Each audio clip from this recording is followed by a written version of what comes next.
আসসালামু আলাইকুম Brazil football fans. দর্শক, আপনারা সকলে জানেন আমরা লাস্ট ভিডিওতে যে আলোচনাটা করেছিলাম যে ব্রাজিলের ফুটবলাররা ব্রাজিলের কোনো বড় বড় ম্যাচ অথবা বড় বড় কোনো টুর্নামেন্ট আসলেই কিন্তু তারা মারাত্মক ইনজুরিতে পড়ে যায়।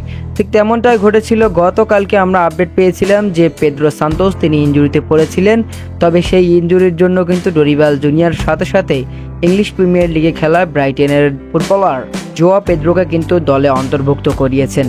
এবং গতকালকে মধ্যরাতে প্রায় আজকে সকালের দিকেই বলতে পারেন আরও একটা বড় দুঃসংবাদ এসেছে ব্রাজিলের শিবিরে, কেননা ইতিমধ্যেই কিন্তু অনেকগুলো গণমাধ্যম স্পষ্ট করে দিয়েছে যে এদার মিলিতাও তিনি ইনজুরির কারণে ব্রাজিলের স্কোয়াড ছেড়ে রিয়াল মাদ্রিদে চলে এসেছেন। মূলত এদার মিলিতাও ইনজুরিতে পড়ার পর কিন্তু ব্রাজিলের গণমাধ্যমগুলো শুরুর একাদশে পরিবর্তন এনেছে, বা তারা বলছে শুরুর একাদশটা এরকমই হবে।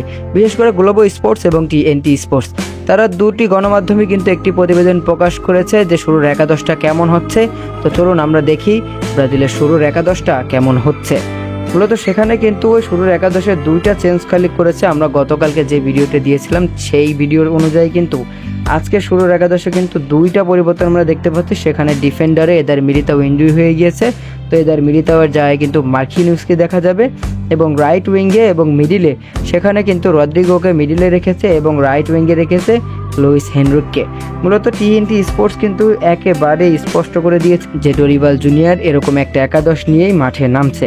এখন ডরিবাল জুনিয়র দেখা যাক আর কোনো পরিবর্তন করতে পারে নাকি বা করে নাকি, যেহেতু আগামীকাল সকালেই খেলা, বেশি পরিবর্তন না হওয়ার সম্ভাবনাই বেশি। তো আমার মনে হয় TNT স্পোর্টস এবং গ্লোবো স্পোর্টস তারা যে দুইটা ছবি প্রকাশ করেছে শুরুর, এই দুইটার মধ্যে যে কোনো একটা হবে ব্রাজিলের শুরুর একাদশ।